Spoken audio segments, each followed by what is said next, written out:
Bolalarni qitiqlash mumkin emas. Bolalarni qitiqlab kuldirish, yuqoriga otib ilib olib kuldirish bolalarning ham aqliy, ham jismoniy rivojlanishini orqaga suradi. Bolalar mushaklari ayniqsa 1 yoshgacha yaxshi shakllanmagan va nostabil bo'ladi.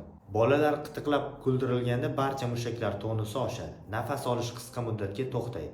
Gipertonusi bor bolalarning mushaklaridagi tonus bir necha barobar ortib ketadi. Qo'l, oyoq, tana mushaklari tarangligi ortadi. Qitiqlab kuldirish siz uchun kulgili bo'layotgan bo'lishi mumkin, bolalar uchun esa aslo bunday emas. Qitiqlab kuldirayotgan vaqtda ota-onalar o'zlari xursand bo'ladi. Bola esa bu vaqtda kuchli noqulaylik sezayotganini bilishmaydi. Bu vaqtdagi kulgu tabiiy emas. Bu vaqtdagi kulgu mushaklarning kuchli qisqarishi va bolalarning qo'rquvi natijasidagi soxta kulgudir.